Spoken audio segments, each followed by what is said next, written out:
Guys,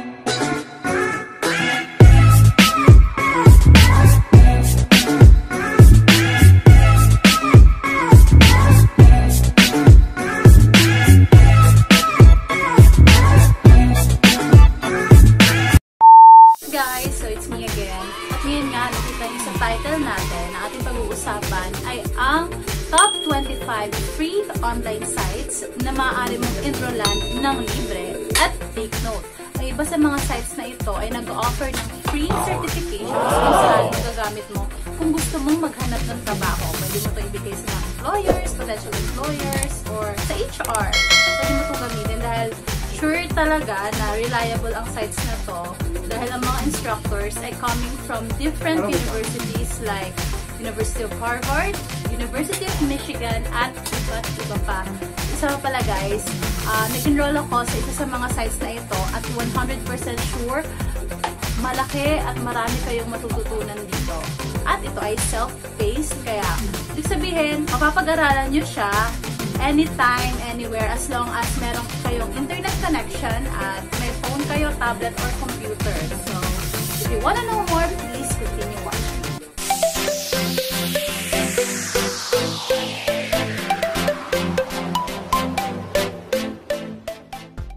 Okay, number 25 is Funbrain. Ito ay isa sa mga sites na nag-offer ng mga games, puzzles para sa mga bata. So, itong fun game ay nakakatulong para sa mga kids para ma-explore ang kanilang strengths. Para siyang games, parang ganon. So, more on kids talaga siya at ito ay ma-access mo ng libre at walang bayad. Number 24 is National Geographic Kids. So, itong site na to ay para ulit sa mga bata. So, katulad ng Funbrain, ang National Geographic Kids ay nag-offer din ng kid-friendly education, large variety of games, puzzles, mga ganon na specifically made for kids. At ito ay the best para sa mga learners, like mommies dyan na mas gusto yung learning ng anak nila is more casual, yung parang normal lang, hindi talaga siya yung parang classroom setup. So, yung mga kids is they tend to enjoy while they learn. So, yun. Ang National Geographic Kids. Number 23 is ang Memrise. Ito guys, Memrise is a good and impressive free online platform, free online learning na pwede kang mag-enroll. At ito ay available sa desktop and also application. Ito ay the best para sa mga gustong mag-learn ng different languages. So, maraming topic na kino-cover ang site na ito, ang Memrise. The thing that makes the Memrise special is ini-integrate niya yung mga games into the learning materials. So, hindi siya boring kasi parang naglalaro ka lang, pero ini-integrate siya sa mga learning materials. So, it's entertaining and of course, you tend to learn while you entertain yourself. So, it's very good for adults. Go na yung mga kids na gusto rin mag-explore pa. Memrise is a very good site for you. At yun na nga, ang kagandahan nito ay pwede mong i-install sa phone mo dahil it can come up as an application. Number 22 is Lesson Pads. So, Lesson Pads is another great tool for those looking for a more usable and convenient way to access their learning. So, ito namang lesson pads, pwede silang mag-rank ng kanilang collections, making it easy to find different high-quality, accessible courses on a given topic. So, it depends sa learner kung paano niya i-rank yung mga gusto niyang pag-aralan. So, yun, ang lesson pads is also available for desktop. So, you can access this one as long as may stable internet connection ka. At this is also self-paced. Number 21 is TED-Ed. Itong TED-Ed, nagko-comprise ng mga motivational web series na talaga namang impressive yung animation niya. So, kindly visit TED-Ed if gusto mong i-try. So, bagay na bagay ito para sa mga learners na curious. At of course, itong TED-Ed ay meron ding quizzes on the video. So, very useful to para sa mga formal education. So, kung ikaw nag-online class ka and then you want to add more to your knowledge, you can go to TEDx and use this one for another reference. So, this is not only good for the learners itself, but if teacher ka, pwede mo rin i-visit itong site nito para magkaroon ka ng idea kung ano pwede mo pang integrate sa topic na i-discuss. Number 20 is BBC Podcast. Para sa mas gusto ng casual learning, BBC ay nag-o-offer ng napakalawak na variety ng iba't ibang topics. Dahil nga podcast ito ay available sa iba't ibang language.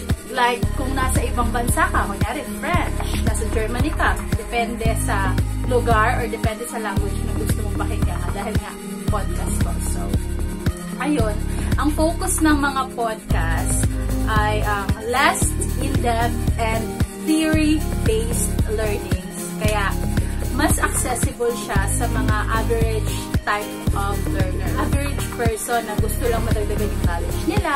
So, ayun, yung BBC Podcast is the right site for you. Number 19 is the University of Oxford Podcast. So, like BBC Podcast, ito naman, nag-feature din siya ng different type of podcast, different topics, but most are public lecture series or lecture from visiting professors with several different recordings available. So, itong mga sites na to is mostly sa kanila is mga recording talaga. So, kung gusto mong mag-aral ngayon kasi may free time ka, pwedeng-pwede ito. Para naman, di ba, magkaroon ka ng skill building kaysa kung ano-ano lang ginagawa mo. Why not try studying on a new topic para naman meron kang nag-gain. So, University of Oxford is a very good site na pwede mong puntahan. At ito pa pala, advantage to this particular site is, ang podcast dito is very organized. At para siyang organize siya into series. So, alam mo kung saan ka susunod. Saan yung susunod mong papakinggan. And very in-depth din yung topic na to. So, marami ka talaga matutunan as long as focus ka sa pag-aaral mo. Next is ang University of London Podcast. So, also the same. Parang same lang rin sila nung sa Oxford. So, ayun nga. Courses na ito ay limited to only 2 podcasts. It features some from its own campus. So, if gusto mo mag-aral sa University of London, it's your time. Kasi yung ibang topic nila coming from the school itself. So, grabe guys. Good na good talaga to if gusto nyo madagdagan yung knowledge nyo sa isang bagay or isang topic. Ayun na. Katulad din ng University of Oxford, in-depth din yung mga materials nila. So, you have to focus or give appropriate time, enough time para pag-aralan din yung topic na ino-offer nila.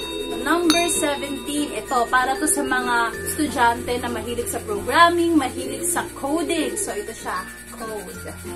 Code is another website. So, ito ay nagpo-focus sa, of course, coding from the word itself and application writing, app writing. Para sa may mga balak gumawa ng app dyan, Code is a very great way to start up. Kung wala ka talagang idea at gustong-gusto mong mag-aral but you don't have enough resources, so why not try enrolling yourself in the Code? So, kid-friendly ito guys. At all of this, Code offers free online education classes on a wide variety of technology topics. So, guys, if you're starting a code developer, code, ano matawag dyan, kasi hindi ko rin alam, hindi ako magaling sa coding na yan. Itong site na to is very good for you kung may will ka talagang madagdagan yung knowledge mo sa coding, lalo na alam ko napakahirap gawin ng bagay na ito. So, ayun, para siyang additional knowledge sa pinag-aaralan mo, parang nasa classroom setting ka pa. Nasa classroom setting ka rin. Code Academy. So, ito ay merong example, practice session workflow, and of course, meron itong live practice window. So, try nyo yun guys. Napaka-informative, napaka-useful, lalo na sa panahon ngayon na online learning na talaga ang usong-uso. So, if you wanna, kahit hindi ka estudyante, pwede to sa'yo kung gusto mong mag-upskill, kung gusto mong madagdagan yung current knowledge mo. So, enroll ka dito sa Code Academy. And take note, guys, don't forget this is for free, so grab the opportunity while it's at Code Academy. So, ito ay merong practice session workflow and of course, meron itong live practice window. So, try nyo yun, guys. Napaka-informative, napaka-useful, lalo-lalo na sa panahon ngayon na online learning na talaga ang usong-uso. Kahit hindi ka estudyante, pwedeng-pwede ito sa'yo kung gusto mong mag-upskill, kung gusto mong madagdagan yung current knowledge mo. So, enroll ka dito sa Code Academy. And take note, guys, don't forget this is for free, so grab the opportunity while it's at. Okay, itong number 15, guys, hindi ko alam kung paano ang tamang pronunciation niyan. Pero ito yan. Carnegie Mellon Open Learning Initiative. Para doon sa mga viewers na nakakaalam kung paano tamang pronunciation, Carnegie. So, yun. Basta ito. Free online education site comparable with other schools on this list. At saka, ito ay open learning. So, it covers a smaller range of topics. So, kung gusto mo lang more in-depth na topics regarding more in-depth topics na pag-aaralan mo, meron din namang ino-offer ang Carnegie Mellon Open Learning Initiative. Number 14 is Meet Open Courseware. So, yan guys, yung website niya. Offers a wide variety of free courses na pwede mong i-access using your laptop, desktop. Siguro pwede rin siya sa phone. Hindi ko pa nagtatry itong MIT Open Courseware, pero I'm sure na malaking tulong rin ito para sa gusto mag-upskill. Next one is UC Berkeley Class Central. So, di katulad ng ibang mga free online website, ito naman, hindi ganun karami yung variety na courses. But, meron naman silang ini-include na supplementary lectures which can be useful naman din kung habang may pinapag-aralan ka na. So, parang supplementary lang, dagdag kaalaman na lang din para gano'n. Number 12 na tayo, guys. Ito, para sa gusto mag-aral sa Gale. Open Gale courses. So, ayun, kung gusto mo mag-aral sa ibang bansa pero wala kang pera, ito na yun, guys. Itong site na to, limited to topics taught at school.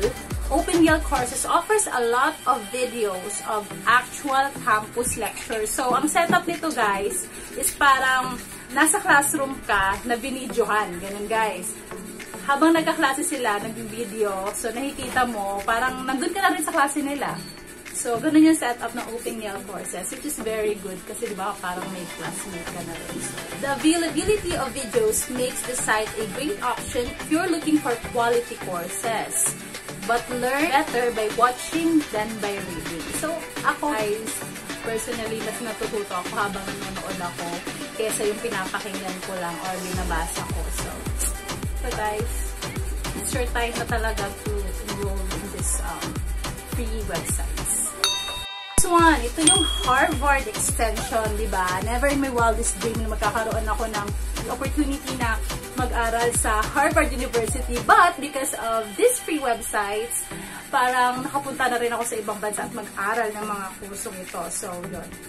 Free online education din ito kung gusto mong mag-enroll. And this is another excellent source for top-notch course materials. Ibang level to, guys. Sobrang advanced. Alam nyo naman, di ba, Harvard is, di ba, allows you to search for courses by professional certificate. Guys, ito yung sinasabi ko sa inyo, may professional certificate silang ino-offer. Kapag natapos mo yung isang course, may binibigay silang certification once na-achieve mo yung goal. So, Harvard Extension. Number 10, Stanford Online, guys. Stanford Online. Halos same lang sila nung Yale at saka nung Harvard. Dito, sa Stanford. So, sa Stanford, yung iba kasing courses, nagre-require ng iTunes. So, pag iTunes, diba, iPhone dapat yung gamit mo. So, Apple products, mga ganun-ganon yata. It is a great site for high-quality courses, though the topics are somewhat limited compared to sites partnered with more than one school. Pero pwede na rin, diba guys? Kahit ganun naman yung ng Stanford Online, okay pa rin siya, di ba? Kaysa naman yung na stagnant lang yung knowledge mo dyan, hindi na nadagdagan. Why not enroll in top-notch schools? Kahit mga extension lang to, di ba? You have the opportunity, guys. Maulit-ulit ko sasabihin yan sa inyo kasi Minsan lang to. Grab it na.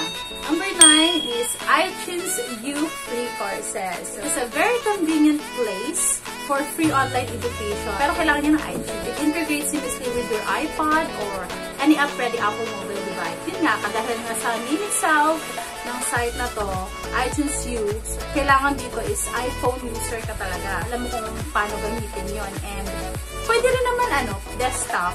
Hindi talaga siya yata available sa Android. So, desktop or Apple products or phone, iPad Touch, yun yata yung mga kailangan gamitin. Hindi siya pwede sa Android, sa Google, or Windows mobile devices. Yun lang. Pero, kung hindi ka naman makaka-access sa iTunes free courses, pwede naman sa iba, diba? 25 yung bibigay ko sa inyo. So, laban na. And we're now at number 8. Offer na naman ang certification kung number 8. Napakaraming certification, guys. Unlike the previous sites on the list, Allison is free education site offering certification in some areas. Magkakapag-aral ka ng libre, bibigyan ka pa ng certification once you finish the specific topic or the specific lesson on the site. Guys, it's a great option for users if need nila ng certification, lalong-lalo na para sa mga fresh grads na students, kung gusto nila ng certification para ipakita sa potential employers nila, di ba? Number 7 is edX or EDS. Yan siya, guys. So, halos pare-pareho lang yan siya. Marami ring variety ng courses na pwedeng pagpilian. At saka, yung mga information na binibigay nila is very quality. Kasi siya din yung kamay ko na make-up kasi ako. Ayun. So, itong edX, it covers a wide range of topics, guys. So, try nyo rin itong edX. Malay nyo matapos nyo lahat ng mga courses sa diba? Di big time na kayo. Maraming much better if wala kayong pera. Try to invest into something na sa tingin mo naman magiging useful in the near future. Like your skills, your knowledge, guys. Try nyo talaga to. Number 6 is Academic Earth. Itong Academic Earth ay may top-notch courses from many different sources like schools from abroad. Then, Academic Earth lists courses by subject, school. So, it might be easier to find what you're looking for. Kunyari, may specific school ka na hinahanap. Like Michigan. Type mo lang doon, University of Michigan or whatever school that you want. So, lalabasin dyan isang lista. O kaya, kung hindi naman school yung inaano mo, pwede naman yung course, specific course na hinahanap mo. Life Hack Fast Track. Itong Life Hack Fast Track, yung talaga nito, skills that multiply your time, energy, and overall quality of life. Ito siya limited sa topic like academic topic, but some of the courses that they offer is how to learn faster, how to stay motivated, if you're losing your motivation to learn, so they offer that as well. Ayun, aking tulong din itong itong website na to kasi don't just help you learn academically, but they also help you feel motivated in times of doubt. So guys, parang hindi lang yung pinaka-knowledge, yung inaano nila sa inyo, ni-enhance ng site na to sa iyo, kundi pati na rin yung motivation mo at saka yung emotional well-being mo. Activate your motivation, how to stop procrastinating, which is yung pinaka-problema talaga ng mga learners ngayon, parang nakakatamad. Life Hack Fast Track class offers that kind of lesson. Number 4 is Udemy. Udemy's free courses are similar to our number 1 free site. At it is working with many top professors and schools. And that site mixes the customizable platform of other sites with a heavy emphasis on top quality content. Itong Udemy naman, mix siya ng free at saka paid courses. Kasi meron mga courses na parang pang intermediate level na. Kasi parang, intermediate level meaning parang kailangan may prior knowledge ka muna sa isang topic bago ka siguro parang by level siya ng understanding, by level siya ng education. Not necessarily education, but yung difficulty, parang pataas siya ng pataas. The more siguro difficult yung lesson or mas kailangan in-depth yung topic, mas mahirap siya, kaya yung ibang courses may bayad. Which is okay lang naman, lalo na kung galing naman yung professor mo sa iba't ibang top universities. diba, from around the globe, why not try it naman, diba? I think they also offer certifications once you finish your course. Check nyo na lang guys yung sa website nila just to make sure. Okay guys, we're down to number 3. So, ang number 3 natin ay ang Open Culture online courses. Hirapan ka maghanap ng exact materials na pag-aralan mo. Try Open Culture's listing of free online education courses. Dahil Open Culture ay nag-highlight ng 1,000 plus lectures, videos, and podcasts. It comes from different universities around the world. And some of the countries that Open Culture features are England, Australia, Wales, and many more. Some of them were from United States. Kung ang nahanap mo is from a specific country, you can definitely try Open Culture kasi nga, mas madali mong mahanap yung material na gusto mo through typing the specific country or specific course sa site na to. It's really wide. Marami kang pwedeng matutunan. Marami silang in-offer at iba't ibang ways dahil may mga podcast, may mga videos nga. Ayun, depende na lang sa'yo kung saan ka mas comfortable. Ang Han Academy. Itong Han Academy, it partners with many post-secondary school. It offers usable, well-organized interface and it curates many courses from around the web. Han Academy offers impressive depth on many different subjects. Itong 1, 2, 3, halos pare-pareho lang sila na ina-offer in-depth courses na magagamit mo kung naghahanap ka ng trabaho o may gusto kang pag-aralan specifically. So, ito yun. And we're at number 1 is ang Coursera. So, Coursera, dito ako naka-enroll as of the moment. At ang kagandahan dito guys, Coursera is sobrang daming kurso mo pwedeng pasukin. At after mong matapos ang kursong napili mo, bibigyan ka nila ng certification. Depende sa kinuha mo. Meron din silang mga guided practice, meron silang professional certifications for specific topic, yung mga nag-aaral ng Python, mga machine learning. Kasi akong kinuha ko as of this time is yung pwede kong magamit sa home-based work, home-based job, or virtual assistant. Para dun sa mga teachers na planning mag-work abroad or planning to teach as an ESL teacher, you can enroll in Coursera's TESOL courses kasi di ba mahirap kunin yun. So, the time binabayaran yung yung mga TESOL certification. So, sa Coursera, libre lang yon as long as natapos mo yung specific test, mga peer-graded assignments, and so forth. Kasi marami yun eh. Iisang certifications yung ibibigay nila. And for every specialization, iba-ibang topic, iba-ibang certification until ma-reach mo yung professional certificate. Extremely wide ang range. So, I really swear on this specific site. Ang daming matututunan, self-paced, at saka yung mga practice na ibinibigay nila sa'yo ay talaga namang magagamit mo. So, as a mom, tulad ko, maraming naitutulong ang kursong ito. Maraming knowledge, additional knowledge, maraming skills na na-train, maraming skills na na-enhance. Kung gusto mong maging graphic designer, pwedeng-pwede dito sa Coursera. Kung gusto mong malaman kung paano ang search engine optimization, meron yan sa Coursera. Web design, web development. Kung gusto mong malaman kung paano yung ways ng pag-teach ng children with special needs, pwedeng-pwede dito. Yale University, check lahat. So, para sa akin, kaya number 1 ang Coursera kasi pinaka-accessible, pinaka-madali mong mapasukang site, lalong-lalo na sa panahon ngayon.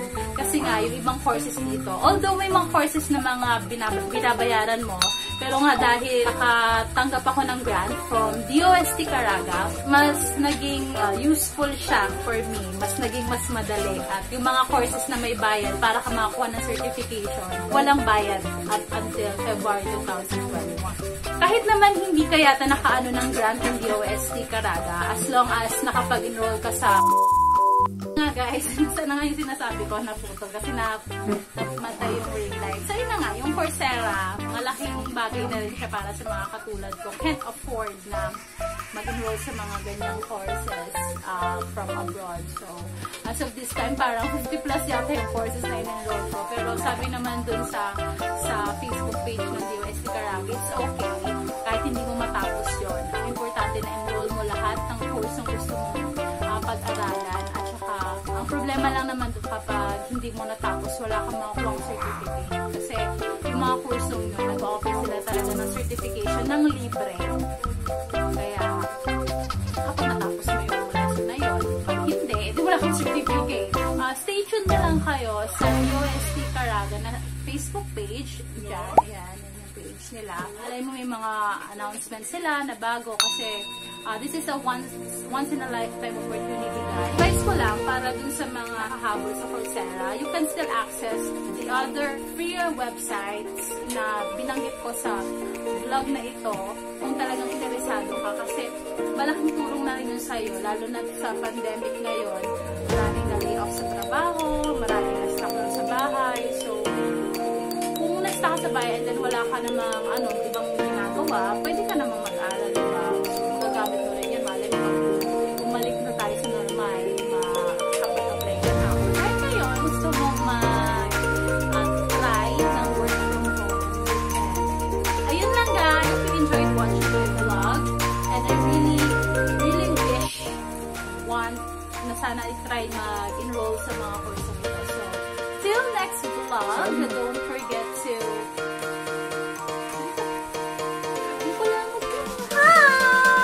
ito na si Sarah pala, pahabol. Kami ko lang pa. Don't forget to like, subscribe, and hit the notification bell for more videos coming. So, ito na siya. 1 year na sa Isaya Jean. Mag-hi ka, hi! Hi!